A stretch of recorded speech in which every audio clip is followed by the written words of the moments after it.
जी अस्सलाम वालेकुम dear aspirants, मैं Malik Zafar Khalil, founder Jina judicial academy. आज के इस वीडियो में हम डिस्कस करेंगे how to pass ADA exam. आज की इस वीडियो में हम शॉर्ट सी वीडियो में हम डिस्कस करेंगे कि जी एडीए का सिलेबस क्या है, और उसके बाद एडीए में जो रिकमेंडेड बुक्स कौन सी हैं जो जैसे आपके प्लीडिंग ड्राफ्टिंग के लिए, और उसके अलावा हमने पढ़ना क्या है, कैसे पढ़ना है, प्लेंट कैसे ड्राफ्ट करना है, और पास्ट पेपर 19 20 और 19 में हुए थे और 21 में हुए हैं और 21 में डीडीए के भी हुए हैं, वो डिस्कस कर रहे हैं और आपको बताएंगे कि जी पेपर अटेम्प्ट कैसे करना है। इस ये सारा डिस्कस करेंगे। तो सबसे पहले हम सिलेबस देख लेते हैं। सिलेबस के साथ हम जनरल इसको देखें तो एलएलबी मांगते हैं 50%, वो मार्क्स के साथ, या एलएलएम हो तो कोई से भी। और उसके बाद वो ये एज उन्होंने बताया कि मेल के लिए 40 है और फीमेल्स के लिए 43 है। पोस्टिंग कहीं पे भी हो सकता है। अभी पीपीएससी ने 63 पोस्ट अनाउंस किए हैं, 63 पोस्ट। ठीक है, 63 पोस्ट में आपका 37 फीमेल्स कोटा है। फीमेल्स कोटा 37 है, और बाकी रिमेनिंग जो होंगी वो ओपन मेरिट पे होंगी। तो मतलब फीमेल्स के लिए चांस है कि जी वो ओपन मेरिट पे भी आ सकती हैं और स्पेशल कोटा भी आ सकती हैं। लास्ट डेट अभी आपको पता होगा, लास्ट डेट जो है आपकी 14 दिसंबर है। ठीक है, ये आपका जनरल है। चले हम इसका सिलेबस देखें, तो सिलेबस देखें तो इसमें 3 पेपर हैं। 3 पेपर में पहला पेपर आपका रीडिंग का है, दूसरा पेपर कॉन्स्टिट्यूशन एडमिन लॉ का है, तीसरा पेपर आपका सिविल लॉ का है। प्लीडिंग के पेपर को देखें तो वो पेपर प्लीडिंग के पेपर में कहता है कि जी हम आप चेक करेंगे कि जी आपके पास प्लीडिंग स्किल क्या है, ड्राफ्टिंग स्किल क्या है, आप दावे लिख सकते हैं या नहीं लिख सकते।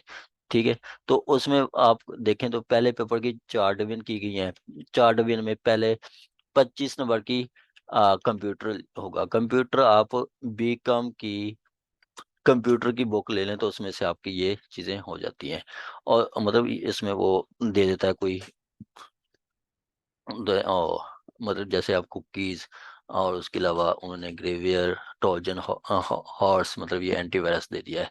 तो वो कोई स्पेसिफिक टर्म्स दे देता है या फिर कोई और भी पूछ सकता है। वो बीकॉम की बुक है इंग्लिश की, वो आप पढ़ें देखें, और कंप्यूटर की तो वो उससे काफ़ी आपको हेल्प आउट होगी।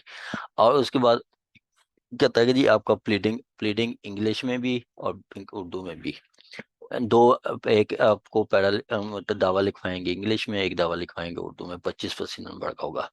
ठीक है, मतलब जिसकी प्लीडिंग अच्छी है तो वो 50 नंबर का उनको से हो जाता है, पेपर 1 पास हो जाता है।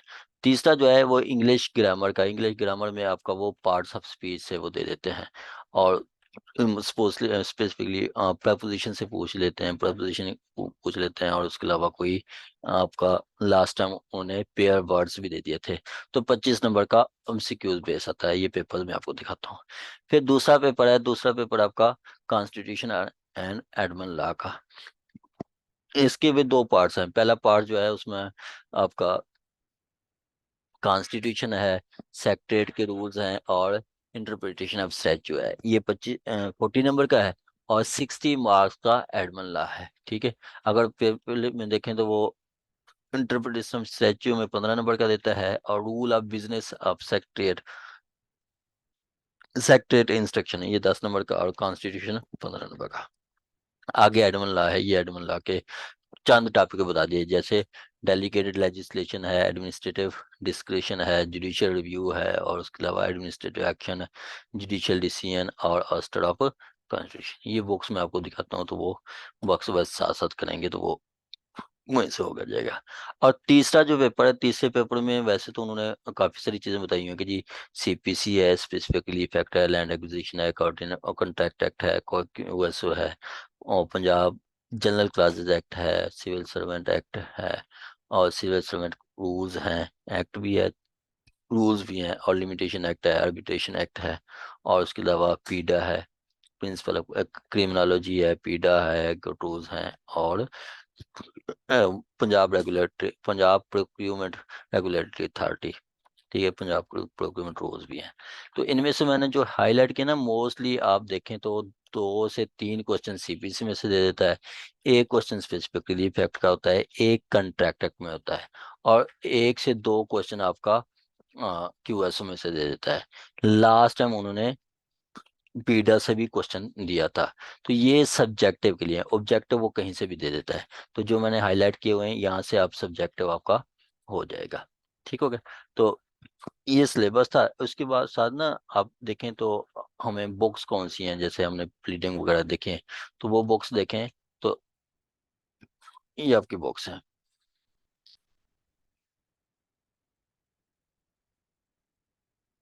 ये आप बुक्स देखें। बुक्स प्लीडिंग ड्राफ्टिंग के लिए ये बहुत अच्छी बुक है, मंसूर वालों की। या इसके बाद बिंद्रा की है प्लीडिंग ड्राफ्टिंग, ये भी बहुत अच्छी बुक्स है। ये उर्दू में भी है, इंग्लिश में है। ये दोनों में से आप कोई एक ले लें या दोनों ले लेंगे तो ज़्यादा अच्छी होगी, क्योंकि पहले पेपर आपने 50 नंबर का ये है। ठीक हो गया। दूसरा वो सर्वे ये जो आपका है पहले पेपर में से, ये पेपर 2 है। पेपर 2 में से वो उन्होंने वो बताता है आपका कि जी rule of business and secretariat, ये आपका रूल ऑफ बिजनेस 2011 के हैं और सेक्रेटरी इंस्ट्रक्शन 2016 की है। ठीक है, ये आपने करना है। और उसके बाद फिर Edmund law, interpretation of statue, interpretation of statue के लिए आपने कोई बुक, कोई बेसिक आपने बुक लेनी है। और एडमन लॉ के लिए ये केएलआर की बहुत अच्छी बुक है। ये बहुत अच्छी बुक है एडमन लॉ की। इसमें ये सारे टॉपिक्स हो जाते हैं, मतलब आपका delegate legislation, administrative description, judicial review, ये सारा हो जाता है। और उसके बाद फिर वो नीचे आप जाए, बाकी आपने बेयरक्स लेने हैं। और ये जो बुक है ना जूरिस्प्रूडेंस की, इसमें एडमन लॉ के मतलब जैसे जुडिशियल रिव्यू और इसके अलावा डेलीगेटेड लेजिस्लेशन, ये बेहतरीन दिया हुआ है। अगर ये आप ले लेंगे तो ये कमाल की बुक है, वीपी महाजन की। वो आपने बुक लेनी, ये बहुत अच्छी बुक है। उसके बाद आपका आ जाता है पेपर पेपर 3। पेपर 3 में आपने मतलब जो है ना ये बेयरक्स ही लेने हैं, पांटवाल बेयरक्स लेने हैं। आगे आ जाता है आपका कि जी हमने क्या पढ़ना है, हमने मतलब क्या पढ़ना क्या है। तो जैसे अब पास्ट पेपर देखें तो पास्ट पेपर में से आपका अगर देखें, जैसे सिलेबस है, तो इसमें हमने देखें तो हमने सारा कुछ नहीं पढ़ना। सीपीसी का भी देखें तो रूल्स उसके चंद एक रूल मतलब आर्डर्स हैं जो कि वो पूछ लेता है। जैसे आर्डर 7 तक, वो 7-11 के ग्राउंड्स पूछ लेता था, रिजेक्शन ऑफ और रिटर्न ऑफ प्लेंट का पूछ लिया था। ठीक है, इस तरह सीपीसी के मेनली अपने सेक्शन से अच्छी तरह तैयार करने हैं। और इसी तरह ये बाकी जो है कंट्रैक्ट के जी सेक्शन 75 में से पहले पूछ लेता है। और कंट्रैक्ट एक्ट के जी में इम्पोर्टेंट टॉपिक जो हैं, जैसे आपका वो रेलिवेंसी फैक्ट्स 18 से 29 तक, फिर आपका एक्सपर्ट ओपिनियन आपका 59 से 65 तक, आगे प्राइमरी सेकेंडरी एविडेंस 2 दफा पहले आ चुका है। ठीक है, इस तरह आपका वो आगे फिर बर्डन आपको 117 से 29 तक जो मोस्ट इंपॉर्टेंट है वो पूछना है। इसमें से ज़्यादा वो सिविल जज के एग्जाम में डेप्थ में पढ़ना होता है, इसमें इतनी डेप्थ में पढ़ने की ज़रूरत नहीं होती।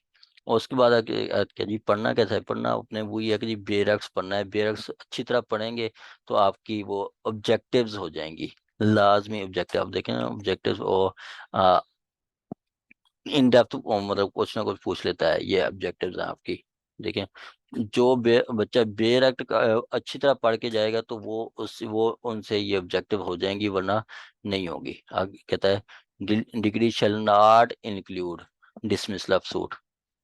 ठीक है, तो डिग्री की डेफिनेशन में से वो पूछ लेता है डिक्रीशन, दो डिसमिसल इन डिफॉल्ट जो होता है वो डिग्री नहीं होती। तो इस तरह जो बेरक्ट अच्छी तरह पढ़ेगा वो ही क्वेश्चन सॉल्व कर सकेगा। आगे आता है how to draft a plaint. Plaint draft करना है तो आपने 2-3 दावे, अगर मुझे कहेंगे तो मैं भी आपको भेज दूंगा। ठीक है, आप 2-3 दावे अपने देख लें तो वही आपका देखें, कोर्ट का नेम और सिविल सूट टाइटल पार्टीज, ये सारा सेम होता है, टाइटल आ गया। और पहला पैरा भी तकरीबन सेम होता है।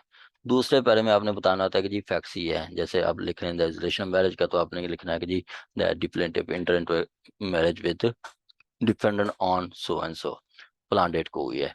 और उसमें नेक्स्ट आपने बताना है कि जी शुरू में हमारा मामला ठीक थे लेकिन बाद में वो छोटी छोटी मारने बातों पे मारना पीटना शुरू कर दिया है। इस तरह आपने स्टोरी बतानी है और लास्ट में आपने रिलीफ बता देना है। इसकी एक डिटेल मैं मजीद लेक्चर बना के भेज दूंगा। ये अब वीडियो वेरी शॉर्ट है कि जी आपको बेसिक के जी सिलेबस बताना था कि जी और स्ट्रेटजी के पास कैसे करना है। और उसके बाद पास पेपर आपने लाजमी देखना है। पास पेपर पहले भेजे भी थे, मैं दोबारा भी भेज दूंगा। पास पेपर देखेंगे तो आपको पता चल जाएगा कि जी आपने क्या क्या करना है। पास पेपर से हमें पता चला कि जी पीडा से क्वेश्चन दे रहा है, सीपीसी से क्वेश्चन दे रहा है और कॉन्ट्रैक्ट से क्वेश्चन दे रहा है, स्पेसिफिक रिलीफ एक्ट से क्वेश्चन दे रहा है। वो पास पेपर जब भी पेपर बनाता है तो पास पेपर से लाजमी देता है। मतलब पास पेपर को ही देखता है। आगे है जी क्वेश्चन हाउ टू अटेम्प्ट। ये बहुत मतलब बेहतरीन, मतलब ये चीज़ है कि जी काफी सारे बच्चों को क्वेश्चन का पता नहीं चलता कि जी हमने मतलब पेपर अटेम्प्ट कैसे करना है, हमने पेपर अटेम्प्ट कैसे करना है। ठीक है, तो अब वो जो क्वेश्चन पूछता है ना, हमने उस क्वेश्चन का आंसर देना होता है, रैशनल आंसर देना होता है क्वेश्चन का, रैशनल आंसर। अब देखें ना, वो पूछ रहा है डिफाइन सेकेंडरी एविडेंस, जो 74 में है। हमने पहले सेकेंडरी एविडेंस बतानी है। आगे बताता है अंडर व्हाट सेकेंडरी एविडेंस में बी गिवन। अब सेकेंडरी एविडेंस किन सर्कमस्टांसेस में दे सकते हैं, तो वो आगे से 76 में बता दिया है। तो आपने सिर्फ प्राइमरी सेकेंडरी एविडेंस बता देनी है, और सेक्शन 76 के ना सर्कमस्टांस में आप सेकेंडरी एविडेंस दे सकते हैं। मतलब आप सेकेंडरी एविडेंस दे सकते हैं जब प्राइमरी एविडेंस लास्ट हो गई हो, प्राइमरी एविडेंस पब्लिक डॉक्यूमेंट का हिस्सा हो, प्राइमरी एविडेंस बल्क हो, primary evidence unable to move हो, प्राइमरी एविडेंस नंबरलेस अकाउंट्स पे हो, प्राइमरी एविडेंस आपकी जुडिशियल प्रोसीडिंग का हिस्सा हो। तो ये सेक्शन 76 में बता दिए गए, तो इसको मुताबिक करना है। ठीक है, अब वो यही क्वेश्चन आप पीछे देखें तो ये मोस्ट फेवरेट क्वेश्चन है उसका भी। इंस्पेक्टर लीगल में भी ये क्वेश्चन आया था कि जी कैसे करना है। और इसके बाद अगर मैं आपको दिखाऊं 2019 के पेपर में, तो उसने क्वेश्चन दिया था कि जी डिफाइन प्राइमरी एविडेंस, और आगे बता दिया था कि जी under what circumstances secondary evidence is given. तो फिर वो हमने सेकेंडरी एविडेंस की डेफिनेशन नहीं लिखनी। ठीक है, इसी तरह वो एक और क्वेश्चन, यही क्वेश्चन दे देता है define primary evidence and differentiate the primary and secondary evidence. तो मतलब हमने फिर ये नहीं लिखना, हमें जो पूछ रहा है वही हमने आंसर देना है, जो पूछ रहा है वही हमने आंसर देना है। ठीक हो गया। आगे नेक्स्ट देखें तो what right a note on transfer of degree, it's procedure and power of transfer degree. अब कहता है, अब यहाँ पे हमसे तीन क्वेश्चन पूछ रहा है। एक तो ट्रांसफर डिग्री अपन पे नोट रखे, हाँ जी प्रॉपर्टी ट्रांसफर हो सकती है। वो आपका सेक्शन 39 है कि जी जब जजमेंट डायरेक्टर कहीं दूसरे जुरिस्डिक्शन में रहता हो, किसी दूसरे इलाके की जुरिस्डिक्शन में, लाहौर की डिग्री ने पास की है तो जजमेंट डायरेक्टर रहता है मुल्तान, तो मुल्तान फिर भेज सकते हैं, 39 में बताया है। या जजमेंट डायरेक्टर की प्रॉपर्टी दूसरे डिस्ट्रिक्ट में पड़ी है, या जजमेंट डायरेक्टर वो जो प्रॉपर्टी डिग्री है फॉर सेल या फिर आपका इमूवल ट्रांसफर इमूवल प्रॉपर्टी है, पोजेशन प्रॉपर्टी वो दूसरे एरिया में पड़ी है, तो तब भी फिर कर सकते हैं, या फिर एनी अदर ग्राउंड। इसी तरह इसका प्रोसीजर बता दिया गया है। प्रोसीजर कहाँ पे है, प्रोसीजर अब देखें तो आर्टिकल 21 रूल 6 में बताया गया है कि जी वो जो कोर्ट है वो एक मेमोरेंडम तैयार करेगी, आर्डर तैयार करेगी, आर्डर करके वो अगली कोर्ट को भेजेगी, साथ एक सर्टिफिकेट भी भेजेगी कि जी इतनी हद तक डिग्री सेटिस्फाई होगी है, इतनी हद तक बाकी आपने सेटिस्फाई करना है। पावर 42 में बता दी गई है, सेक्शन 42 में कि जी सेम पावर्स होती हैं। तो मतलब आपने ना स्पेसिफिकली एक एक चीज को बताना है, एक एक चीज को स्पेसिफिकली बताना है, क्वेश्चन पढ़ना है और उसके मुताबिक देना है। बाकी एक फर्दर एक सेमिनार रखेंगे तो उसमें डिटेल के साथ बताया जाएगा। ठीक है, तो इजी है, ये मुश्किल नहीं है। आपने सिलेबस भी बहुत शार्ट है, इजीली आप कर सकते हैं। फीमेल्स के लिए बहुत अच्छा चांस है कि जी वो ये पेपर इजीली पास कर सकते हैं। ठीक है, बाकी अगर कोई आपको क्वेश्चन हो, कुछ पूछना हो तो फिर आप कमेंट में मैसेज कर सकते हैं। Thank you so much.